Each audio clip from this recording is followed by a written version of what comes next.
back to your question, what's going to happen? There'll be starvation. Hello, and thank you for joining us. I'm Brianna Sagdahl, your host of the Dakota Leader. Make sure to come check us out at www.dakotaleader.com. Today, we're going to be addressing a bill that's going through Oregon state legislature, so a tiny bit of a change from what we're used to here in South Dakota. However, this is very important to us cattle ranchers and producers because this bill is specifically related to CAFOs, or confined animal feeding operations, just like we saw on the ballot here in Sioux Falls against Holstone. And as you know, some of these facilities are state of the art.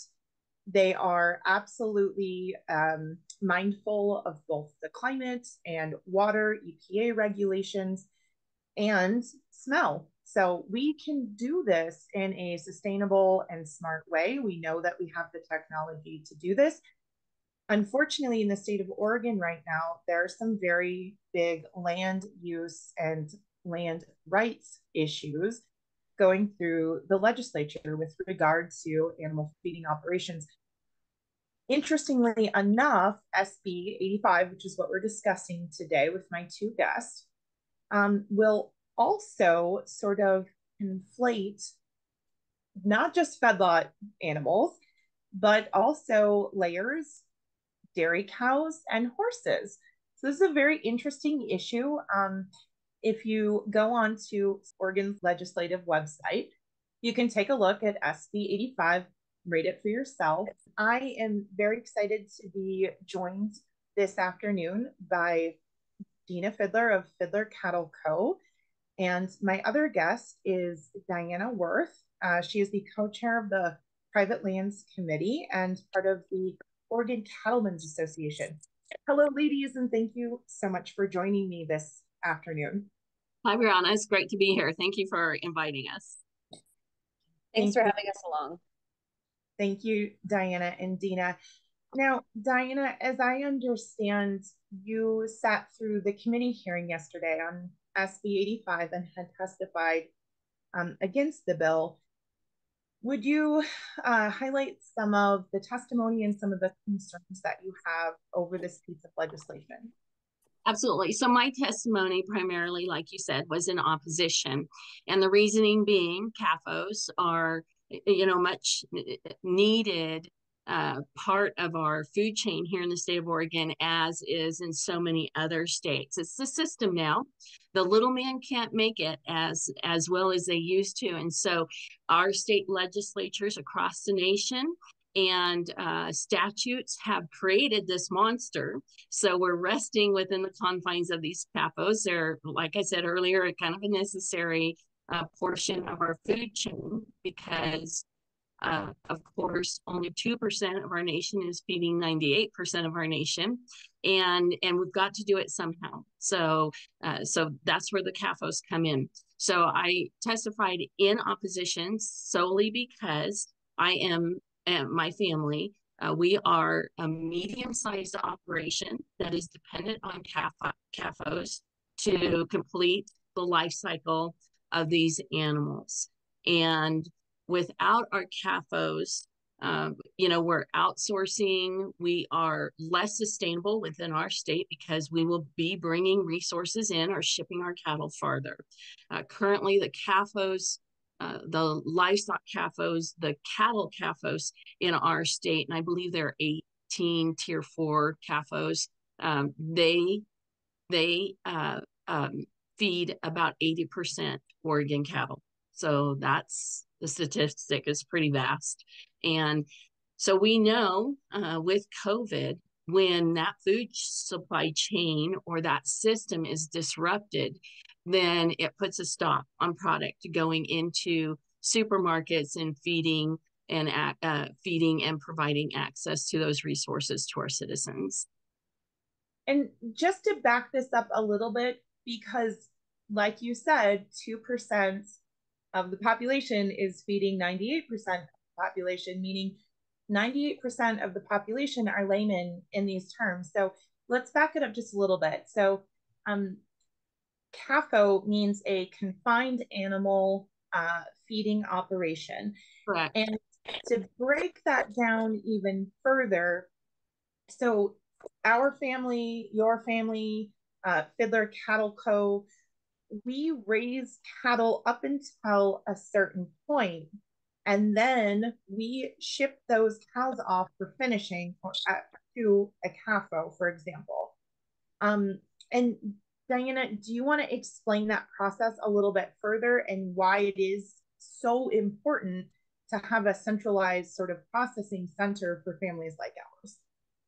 Well, in our area, we don't currently have, in our immediate area, we don't currently have a CAFO. So the closer we can get to a CAFO that is centralized in an area that has commodities that those CAFOs can access, the more sustainable it is. And we have to be compliant. You know, our product has to be compliant at some point with USDA regulations. And so those CAFOs exist in order to process our product, go into the USDA certified system, and then be closer to a packing plant.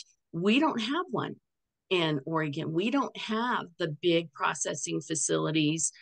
We don't have one of the big 5 packing plants here in the state of Oregon. So for us, CAFOs are necessary to finish our product, to go on to the end of the life cycle, and then to become USDA compliant to meet supermarket or public food standards. Thank you so much. So Dina, can you tell me a little bit about the average day in the life of one of your cows? Well, I can. Our cows are, we have a seed stock operation. So we breed for genetic traits that make the animal more sound. We have a purebred registered Angus herd. Our cows in particular, they start their morning, ours are late risers, if you will. So we feed them breakfast, and my husband and I drag out our hay that we have saved for the year prior, and everybody is fed, and we check over each individual one, whether we're checking to see if there's an injury in their foot or if they're healthy. And if there's somebody that is a little underfed, or that we bring them in, usually we can call them by name, and they come in, and we either supplement them with grain, and send them back out to be with the herd. And we spend the afternoons, you'll find my daughter is out there watering our cows, cleaning the water tanks so everybody has fresh water. And we rely on fertility as our huge part of our herd. So making sure our mamas are happy and fed, and that they're raising babies, that's a huge part of our day. I spend a lot of my afternoons out with our cows, making sure that everybody's happy and stays bred. Thank you so much, Dina. Yeah, our cows as well, they're out, they're on grass, they have happy, wonderful lives. They're so sweet, and our kids are often, out there brushing them. And this is the difference between mass produced and family raised. And so it is, for the conscious consumer, it is important to support locally grown meats. And so I think that there is one thing that's really interesting about the prospect of not finishing meats locally, which is the fact that often you have to rely on out of state or even out of country, either are there meats or processing. And for a while, there were meats that were being sent over to China for packaging, processing and packaging, for example. And people were frustrated because the packaging and the labeling was not up to the USDA standards, for example. So we've seen this kind of from all angles. in the industry, right? Can either one of you kind of touch a little bit more on how having a facility nearby really helps to create sustainability and local, or maybe even like organically sourced meats, and not just cattle, but also, pork, chicken, meat, eggs, dairy, sort of thing. Especially I'll go back to like the COVID shutdown. So the COVID shutdown here in Central Oregon, people were flying into the grocery stores, and a huge problem with the shutdown um, was people, a lot of whom I know, didn't know where the food was coming from. So we had all of these people started paying attention to the food, and what I think more so what they were putting in their body. And currently in the grocery stores, like we have a local-ish market called Painted Hills Natural Beef, and we have the labels that we can recognize in the beef aisle at our local grocery store. There's not a lot of people that can say that they know their producers, and being vastly removed from where your food is coming from, it's very important, I think, that you know where these products are coming from, whether it's, with pork or chicken, beef, making sure that, coming from those producers that it essentially will say healthier for you, and it's something that is past its prime. Right.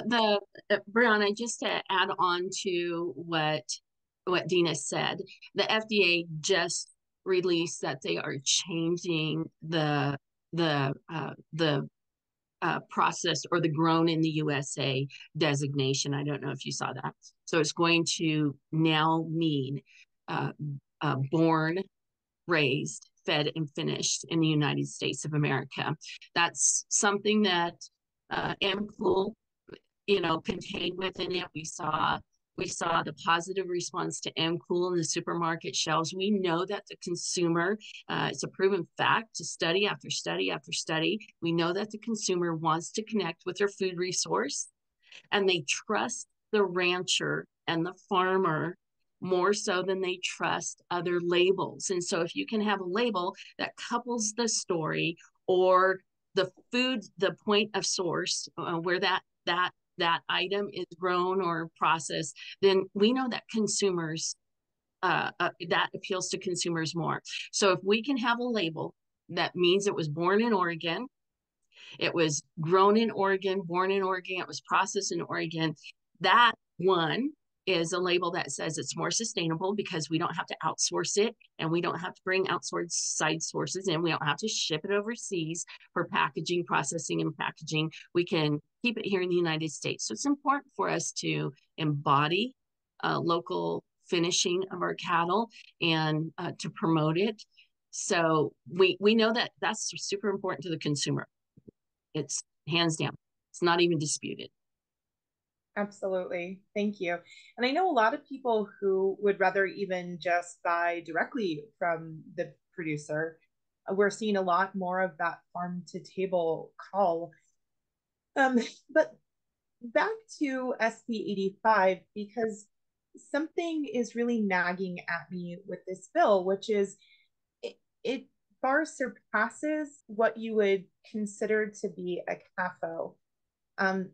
It also outlines horses, Yes. how many dairy cows somebody can have, how many egg layers a facility can have.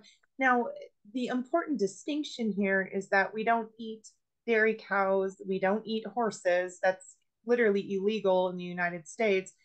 Not that you'd want to anyways. And we obviously don't eat laying hens, right? They lay eggs. They're not meat or poultry meats. Anyway, so what does that mean in the broader context, do you believe, or potentially, what impacts could that potentially have? Well, just as I hate to correct you on this, but we actually do consume beef cattle. Almost 30% of the beef market is comprised of dairy cattle. So we actually, they do go into the food chain. They actually pay into the checkoff program, the dollar per head in the state of Oregon. It's $1.50 per estimate or per assessment, excuse me. So, so the Dairy Association is a huge contributor to the beef market in the United States. A lot of people don't realize how much. Yeah, a lot of people don't. And so serving as a commissioner on the Oregon Beef Council, I get to learn all sorts of fun facts about that. And then as far as boiling hens and all of that stuff, I'm not as familiar with the poultry index as much as I am livestock. But to get back to your original question, the original SB 85 contains all of those standards for all of those those animals, and then the amendment to SB 85 is the moratorium on expanding new permits or existing permits, puts a moratorium on any of the old permits, and disallows the opportunity for expansion, which becomes problematic for the livestock industry, for the beef industry, because as our numbers ebb and flow, our CAFOs that we're dependent upon have to have the ability to accept more cattle when needed as the market demands, or the numbers ebb and flow due to drought or whatever. So when you have a CAFOs that is denied a permit to increase 5,000 head because of this moratorium, then that's where the jamming up of the food chain comes into play. So let me tell you, if you can indulge me here really quick, let me tell you how this all started.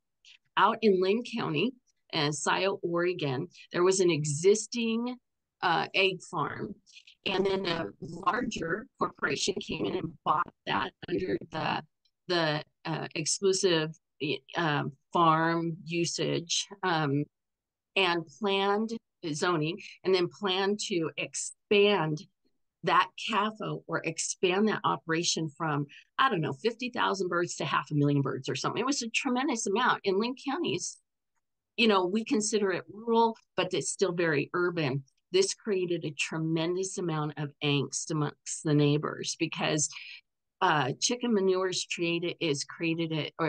classified as dry, so that the processing of that or the disposal of that is different. So this is how this started. And then it became this blanket amendment to literally light the entire food chain system on fire in the state of Oregon and blanket the entire food system. So not just chickens, instead of going through the CAFO's permitting process and denying this one expansion, they decided to blanket the entire food chain. So that includes in SB 85 horses, which we don't generally have horse facilities here. We don't consume horses here, but it doesn't mean that somebody couldn't come and raise feral horses to ship off to Canada. So it includes turkeys, it includes all of it, anything that is a specific tier bracket in the CAFO system. So that's how this started, and then it just became, like I said, a blanket amendment to SB 85. Wow. Do you feel supported in the state of Oregon as a cattle producer? Great question. I think across the board, how we are treated in the state of Oregon is simply reflected by the statistics. Yesterday, when I went in to testify, there were 2 full rooms full of people that were either testifying in support or in opposition. And I will tell you that those numbers were reflected of the statistic that only 2% of our nation feeds 98% and is involved in some form of agriculture. So Do I feel supported in the state of Oregon? I think it depends on who you hang out with. And it also depends who your legislator is. In our rural community, we have incredibly supportive, dynamic legislators that understand how important ag is and understand exactly how important animal agriculture is to our world's existence. And then, of course, if you get into the more urban areas, you're not going to find that kind of support because they, of course, are disconnected with our industry. How do you potentially see things like it was initiative petition 13 originally, now it's initiative petition 3, and Sure. this is a ballot measure that would, in my estimation, almost make ranching, farming, producing more or less illegal, from what I understand. I mean, it would stop. Is that fair to say? Yeah, absolutely. Well, it makes some of the animal husbandry practices that that ranchers and farmers, or even veterinarians, for that matter, use not just on livestock but on small household animals. Pets. It would make some of those practices illegal. So IP 13 actually originated in the state of Colorado, and then it moved out west because, of course, we're considered the left coast, and so they thought that they could really get a foothold here. And so IP 13 originated a year and a half ago. It did not make it onto the ballot. They, at that point, they expanded the language, and I'll go ahead and just read the finalized 15-word caption of the actual piece of legislation that they're wanting to engage in the balloting system. It criminalizes injuring or killing animals, including killing for food, hunting, fishing. It criminalizes breeding practices, and then it criminalizes the exemptions to the existing Oregon statutes. That's really key, because the Oregon statute currently possesses within it exemptions for livestock handlers. So then it abolishes all of that and criminalizes it. So under the new IP3, they just took 13 and they just expanded it. Under the new IP3, it would essentially make hunting. So say if you were a 4-H group or a Cub Scout group or whatever, and you wanted to go on a fishing expedition out on the Oregon coast, it would make it a Class C felony for all of those involved. So it's not just about what it's going to do to animal agriculture. It's also what it's about, what it's going to do to our general demeanor here in the state. I mean, we're a huge hunting state. We've got Rocky Mountain Elks, we've got Ducks Unlimited, we've got all of it. And under IP3, all of that would be criminalized. I mean, the whole bill essentially is just ridiculous. But they do need by next, there's just a little addendum to that question. By next July, I can't remember exactly the date, they will need 110,020 signatures to get it on the ballot. So it's just important to get the message out to other states, whether it's in the Dakotas or it's, wherever it's at, that when these things come along, you guys got to hit back and hit hard. Get everybody engaged in that process. Absolutely. And so what happens when a state like Oregon goes this way for the rest of the cattle industry and for rancher producer families in general? Yeah, this is that's another really super great question.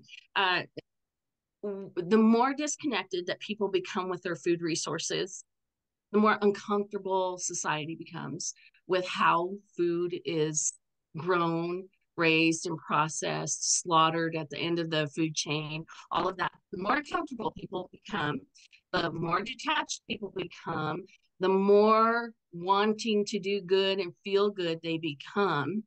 That perspective creeps into society.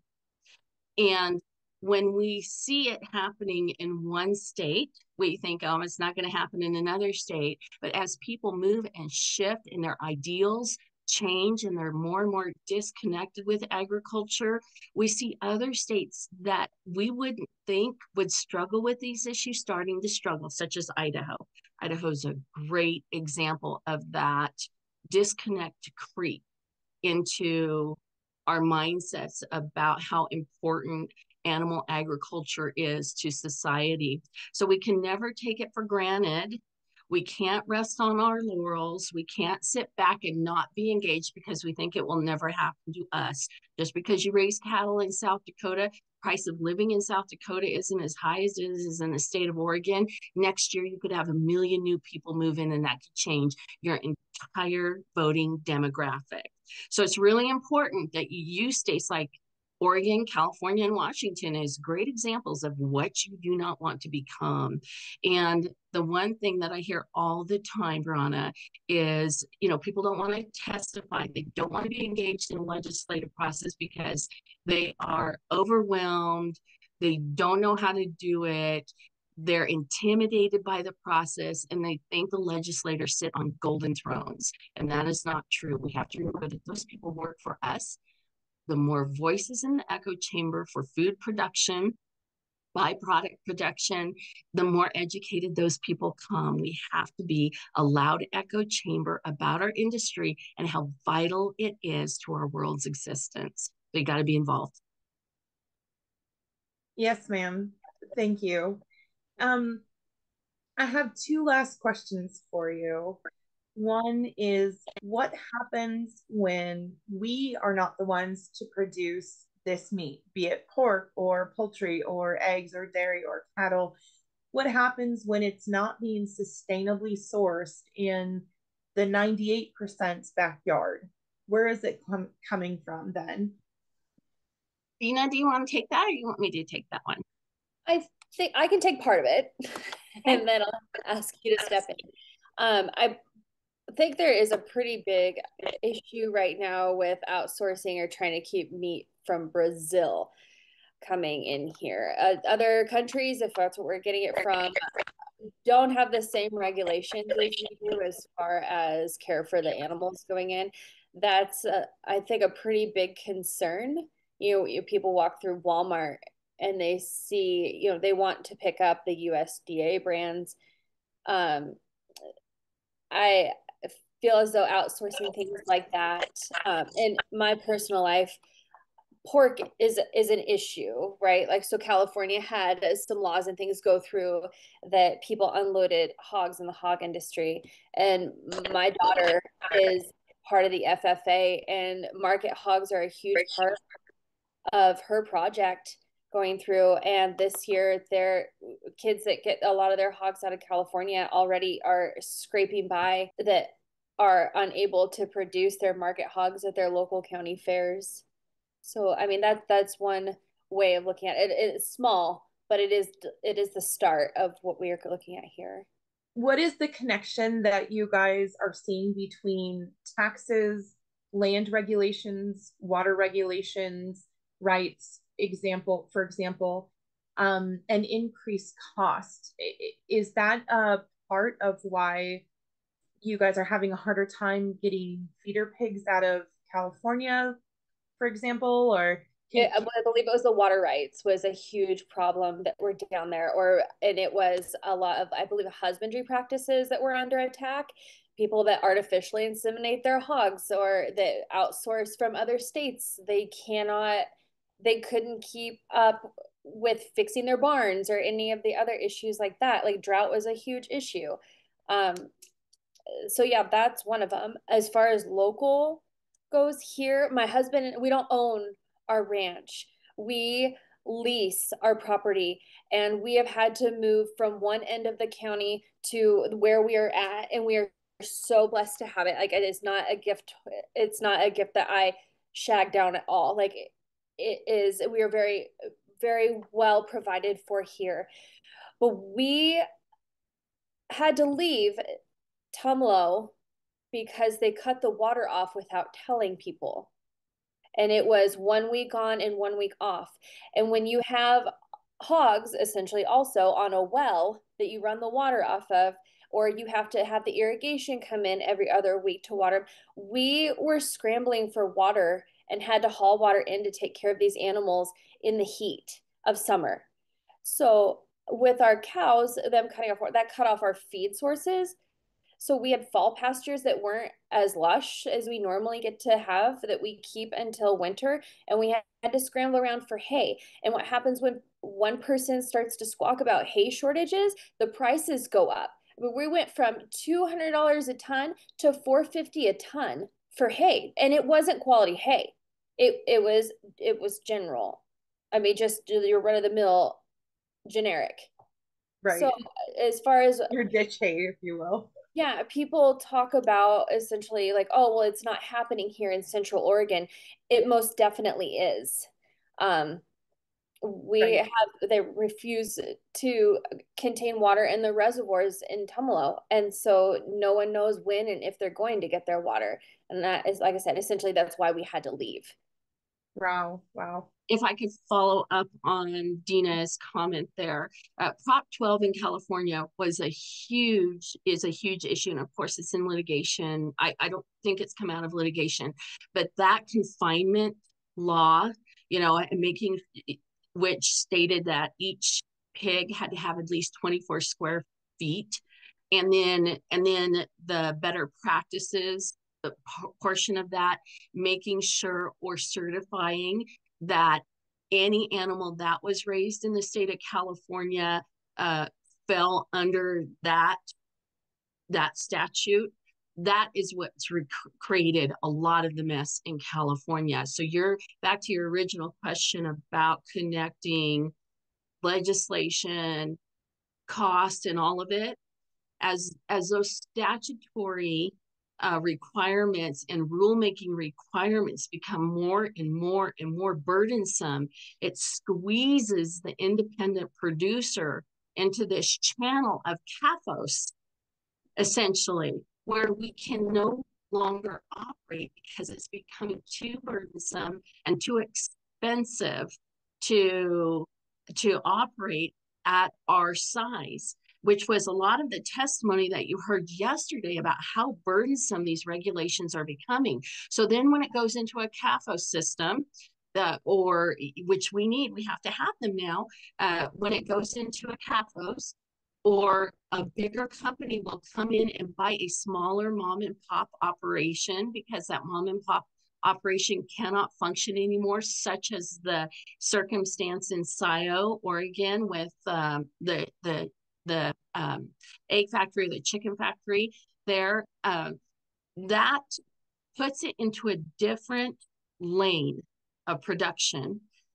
That means that production is going to go into a bigger facility, or those animals are going to go into a bigger facility owned by huge conglomerate monopoly packing systems or packing companies.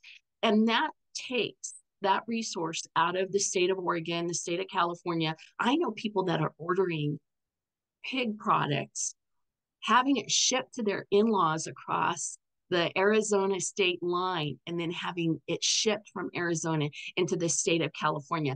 That's the insanity that we're seeing.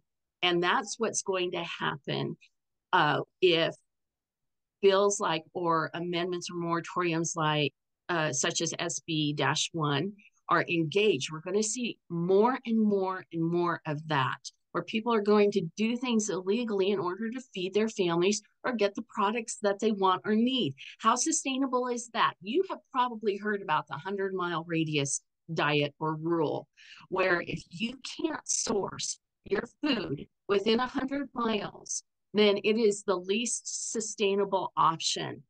Well, our legislature, our statutes, our rulemaking through the Department of Agriculture, et cetera, creates that environment and creates that beast. And it's like the right hand doesn't know what the left hand is doing on some of this stuff. That's the connection there, is that they are taking those food choices and creating this big monopolized food system. It's not our doing. We would just like to be happy, healthy, peaceful ranchers. And ultimately, when it comes down to it, the 2% is going to know how to feed themselves and the other 90% isn't. So back to your question, what's going to happen? There'll be starvation. Dang. It's such a reality right now. And I think it's just it's very difficult as someone sitting and watching it unfold. How can we help educate people? How can we share with the 98% how valuable the services that families like yours are providing? Yeah, I want to hear Dina's thought on this because Dina, if you don't know this about her, she is also the president of Tri-County Cattle Women in Deschutes, Crook, and Jefferson County. I myself have served as a past president. I'm the immediate past president of the Oregon Cattle Women, and so proud of that. And I also served as a parliamentarian on the American National Cattle Women Association, and so how we do that is by not sitting back and thinking that somebody else is going to do that for us. How we do it is we get involved with the organizations and we grow the organizations that have protected our industry, stood on the wall for our industry, and continue to get out there and fight for industry. If you can't donate your time, by golly, donate your bucks, because those industry representatives such as Oregon Cattlemen's Association, the South Dakota, North Dakota Stock Growers Cattlemen's Association, across the states, Farm Bureau, whoever it is, private lands committees and organizations, those are the ones that are going to fight for us and fight for our way of life, but more importantly, fight to keep food resources secure in the United States. So if you can't donate your time, make sure that you're involved in the legislative process so that your voice can be heard, because you can submit written testimony, you can submit verbal testimony, you can sign up to go to the Capitol. There's all sorts of different instructive tutorials on YouTube and through your state legislature offices that show you how to accomplish those tasks, and it doesn't even cost a membership. But if you can't donate your time to those organizations that serve you, then give them your money. Give it to them in a political action committee event, whatever you can do, and then write those letters to your legislatures. Thank you so much. And then Dina, did you have anything to add to that? I didn't come on board in this generation to see that I would ever be doing what I'm doing right now, and advocating is one of them. I have a 15-year-old daughter, and a huge part of like her speech for her state competition right now is ag and media. And I didn't realize that the person that my daughter was telling her speech on was also an advocate in Nebraska. Yeah, I mean, our kids are sponges. Like, they need to know where their food source come. Like, part of the three pillars of the cattle women is education, legislation, and advocacy. And I have a dynamic, amazing group and team that is starting to get out into the community and involving the juniors in there, which would be the high schoolers to infant. And they are starting to learn about these things and why it's important to advocate for yourself. And this your food source. I also have another member that serves with what's called the 1017 program, and they feed the food banks from cows that people donate. And I will say, like, it was a heartbreaking ordeal, but my family and I donated 3 cows last year. And people want to attack you just butcher them. Like, it was the only way I could let that trailer door open was to know that it was going to go to feed people that desperately needed food in our area. That's another huge issue, is homelessness now here in Central Oregon, and people are going to starve. And there's also another side of it, that people are not hungry enough yet. And once they are, hopefully it's not too late. And it's not an act of it won't happen. It's when is it going to happen? Yeah, what, when is it going to happen? If not now, when? Like that's another, another great question. So uh, getting involved, and as far as your advocacy goes, reaching out to people. I happen to have a person that does a service that I know that is a very profound vegan, but her husband is not. And she's asking me, she's like, where do I get beef products that I know he's eating, that I know have had a good life, or I know that are taken care of and healthy, and like know your local ranchers. And as far as like ranchers go, sometimes I do feel as though, especially in this area, we kind of get a bad rap for being a little more conservative and strict. And that's not always the case. Like, we love what we do. We're called to be stewards. Like, and as stewards, like, we're not just pushing them through, the mislabeled pins. And we're not all, another label they want to use is industrial. I think that's a misused, you want to use some words that are misused. That industrial farming is a misused word. So I guess that concludes my answer. Thank you. Yeah, so I think it's important to understand 4-H, for example, is very active. And in South Dakota, for example, 4-H is, I think we have the 4-H capital of the United States. Families from all over the place, East River to West River, cattle families come together and they show their adorable little, miniature Angus and Herefordshires and, I don't know, whatever, all the, different types of breeds are. And they just love it. They have so much fun, these kids with their curly little cows. It's adorable. And then when they start getting older, there's FFA, which is Future Farmers of America. And these kids are just sharp. I've interviewed several of them here in our area. And these, they're young people, but they're on the cutting edge of technology in our industry. And it's not just cattle or raising horses or, animal husbandry, but they're talking about seed depth, and they're talking about, spacing and exactly how much water each little, corn stalk needs. And this is becoming a science so that we can adequately use every square inch of our acreage to make sure that we have top yields and that we're producing the best quality produce and product that we possibly can. So I would say that our industry as a whole, both on the farming and the ranching side, have come very far. We have new technologies. We're getting smarter. We're getting better. We're making better use of our space every single day. And I would really highly implore individuals, even if you don't have animals of your own, get involved in 4-H. Check out your local groups. Go to the county fair. Talk to your producers. Find out what it is people are doing. I mean, I implore you, get to know your local cattle ranchers and learn what their average day looks like.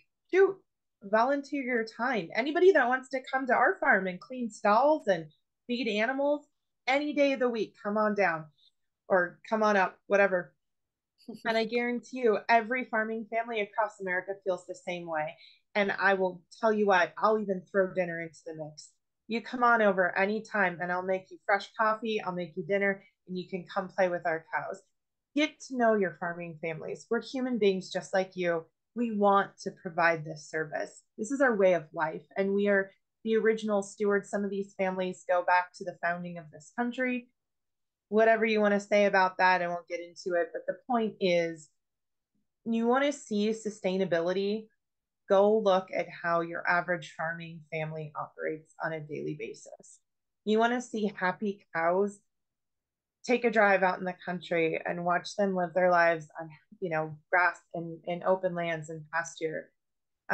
It is by and far a much better life than actual industrial farming. And that's what we're trying to prevent. We want to have a direct relationship with those who are consuming what we grow.